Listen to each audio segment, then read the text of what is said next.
ಬಳ್ಳಾರಿಯಲ್ಲಿ ಬಸನಗೌಡ ಎಂಬಂತಹ ವ್ಯಕ್ತಿಯ ಭೀಕರ ಹತ್ಯೆ ನಡೆದಿತ್ತು. ಈಗ ಈ ಪ್ರಕರಣಕ್ಕೆ ಹೊಸ ತಿರುವು ಸಿಗ್ತಾ ಇದೆ, ರೋಚಕ ಟ್ವಿಸ್ಟ್ ಸಿಗ್ತಾ ಇದೆ ಅನ್ನೋದು ಗೊತ್ತಾಗ್ತಾ ಇದೆ.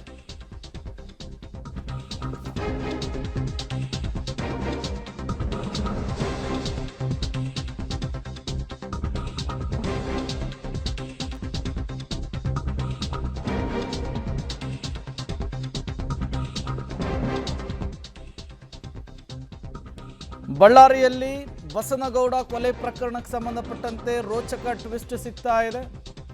ಚಿತ್ರದುರ್ಗದ ರೇಣುಕಾಸ್ವಾಮಿ ಹತ್ಯೆಯ ಮಾದರಿಯಲ್ಲಿಯೇ ಈ ಕೊಲೆ ಕೂಡ ನಡೀತಾ ಅನ್ನುವಂತಹ ಅನುಮಾನ. ವಾರದ ಹಿಂದೆ ನಡೆದಿದ್ದಂತಹ ಕೊಲೆ ಇದು. 24 ವರ್ಷದ ಬಸನಗೌಡನ ಹತ್ಯೆ. ಬಳ್ಳಾರಿಯ ಮೋಕಾ ಬಳಿ ಬಸನಗೌಡನ ಭೀಕರ ಹತ್ಯೆ ಆಗಿತ್ತು. ಕೊಲೆ ಬಳಿಕ ಮೃತದೇಹವನ್ನು ಸುಟ್ಟು ಸಾಕ್ಷ್ಯನಾಶಕ್ಕೂ ಕೂಡ ಯತ್ನಿಸಲಾಗಿತ್ತು. ಮರುದಿನ ಕಾಲುವೆಯ ಪಕ್ಕದಲ್ಲಿ ಅರೆಬೆಂದಂತಹ ಸ್ಥಿತಿಯಲ್ಲಿ ಶವ ಪತ್ತೆಯಾಗಿತ್ತು.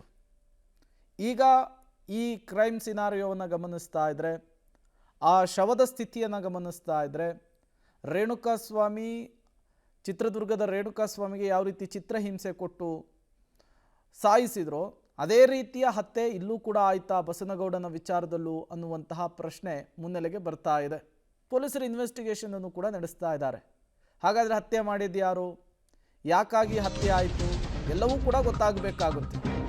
ಬಸನಗೌಡನಿಂದ ಮಾನಸಿಕ ಕಿರುಕುಳಕ್ಕೆ ಗುರಿಯಾಗಿದ್ರಂತೆ ಮಹಿಳೆ. ಆಕೆಯ ಪತಿ ಹಾಗೂ ಸಹೋದರ ಸೇರಿ ಕೊಲೆ ಮಾಡಿರುವಂತಹ ಶಂಕೆ ಪ್ರಾಥಮಿಕವಾಗಿ ಸಿಗ್ತಾ ಇದೆ. ಸಂಬಂಧದಲ್ಲಿ ಮೃತ ಬಸನಗೌಡನಿಗೆ ಅತ್ತಿಗೆ ಆಗಬೇಕಿತ್ತು ಮಹಿಳೆ. ಇದೇ ಕಾರಣಕ್ಕೆ ಕರೆ ಮಾಡಿ ಕರೆಸಿ ಕೊಲೆ ಮಾಡಿದ್ದಾರೆ ಅನ್ನುವಂತಹ ಶಂಕೆ. 3 ಆರೋಪಿಗಳನ್ನು ಪೊಲೀಸರು ಇದೇ ವಿಚಾರಕ್ಕೆ ಸಂಬಂಧಪಟ್ಟಂತೆ ಅರೆಸ್ಟ್ ಮಾಡಿದ್ದಾರೆ ಅನ್ನೋದು ಗೊತ್ತಾಗ್ತಾ ಇದೆ. ಯಾವಾಗ ಪೊಲೀಸರು ಅರೆಸ್ಟ್ ಮಾಡಿ ವಿಚಾರಣೆಗೊಳಪಡಿಸಿದ್ರೋ ಚಿತ್ರದುರ್ಗದ ರೇಣುಕಾಸ್ವಾಮಿ ಹತ್ಯೆಯ ವಿಚಾರಗಳೆಲ್ಲವೂ ಕೂಡ ಇಲ್ಲಿ ಮುನ್ನೆಲೆಗೆ ಬರ್ತಾ ಇರುವಂಥದ್ದು. ಅದೇ ರೀತಿ ಟಾರ್ಚರ್ ಕೊಟ್ಟು, ಅದೇ ರೀತಿ ಚಿತ್ರಹಿಂಸೆ ಕೊಟ್ಟು, ಅದಾದ ಮೇಲೆ ಸಾಕ್ಷ್ಯನಾಶಕ್ಕೂ ಕೂಡ ಯತ್ನಿಸಿದ್ದಾರೆ ಅನ್ನುವಂತಹ ವಿಚಾರ. ಡೀಟೇಲ್ಸ್ ಕೊಡೋದಕ್ಕೆ ಅಮರೇಶ್ ನೇರ ಸಂಪರ್ಕದಲ್ಲಿ ಜಾಯಿನ್ ಆಗಿದ್ದಾರೆ. ಅಮರೇಶ್, ಪೊಲೀಸರ ಇನ್ವೆಸ್ಟಿಗೇಷನ್ನಲ್ಲಿ ಮರ್ಡರ್ ವಿಚಾರಕ್ಕೆ ಸಂಬಂಧಪಟ್ಟಂತೆ ಏನೆಲ್ಲ ಮಾಹಿತಿ ಸಿಗ್ತಾ ಇದೆ?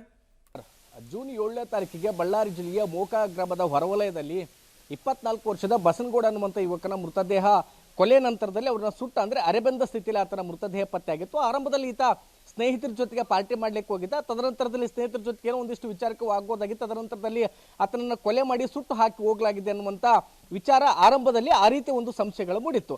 ಆದರೆ ತದನಂತರದಲ್ಲಿ ಮೋಕಾ ಪೊಲೀಸರ ಒಂದು ತೀವ್ರಗತಿಯ ಇನ್ವೆಸ್ಟಿಗೇಷನ್ ಏನಿತ್ತು, ಆ ನಂತರದಲ್ಲಿ ಒಂದು ಆಘಾತಕಾರಿ ವಿಚಾರ ಹೊರಗಡೆ ಬಂದಿರುವಂಥದ್ದು. ಅಂದ್ರೆ ಬಸನಗೌಡನ ಕೊಲೆ ಪ್ರಕರಣದ ಹಿಂದೆ ಒಂದು ಅಂದ್ರೆ ಸಂಬಂಧದ ವಿಚಾರ ಇತ್ತು ಅನ್ನುವಂಥದ್ದು. ಅಂದ್ರೆ ರೇಣುಕಾಸ್ವಾಮಿ ಕೊಲೆ ಪ್ರಕರಣದ ಮಾದರಿಯಲ್ಲೇನೆ ಇದೀಗ ಬಳ್ಳಾರಿಯ ಬಸನಗೌಡನ ಕೊಲೆ ಕೂಡ ನಡೆದಿರುವಂಥದ್ದು. ಅದೇನಂದ್ರೆ ಸಂಬಂಧದಲ್ಲಿ ಅತ್ತಿಗೆ ಆಗ್ಬೇಕಾಗಿದ್ದಂತ ಶ್ವೇತಾ ಅನ್ನುವಂಥವ್ರ ಜೊತೆಗೆ ಸಾಕಷ್ಟು ಅಶ್ಲೀಲವಾಗಿ ಮೃತ ಬಸನಗೌಡ ಮೆಸೇಜ್ ಮಾಡ್ತಾ ಇದ್ದ. ಹೀಗಾಗಿ ಕಳೆದ 1 ವರ್ಷಗಳಿಂದಲೂ ಸಹಿತ ಅಂದ್ರೆ ಸಂಬಂಧದಲ್ಲಿ ಅಂದ್ರೆ ಶ್ವೇತಾ ಅವರ ತಂಗಿಯನ್ನ ಬಸನಗೌಡ ಅವರ ಅಣ್ಣನಿಗೆ ಮದುವೆ ಮಾಡಿಕೊಡ್ಲಾಗಿತ್ತು. ತದನಂತರದಲ್ಲಿ 1 ವರ್ಷಗಳ ಹಿಂದೆ ಅವರಿಬ್ಬರು ಕೂಡ ಒಂದು ಮದುವೆಗೆ ಹೋದಂತ ಸಂದರ್ಭದಲ್ಲಿ ಪರಿಚಯ ಆಗಿದ್ರು.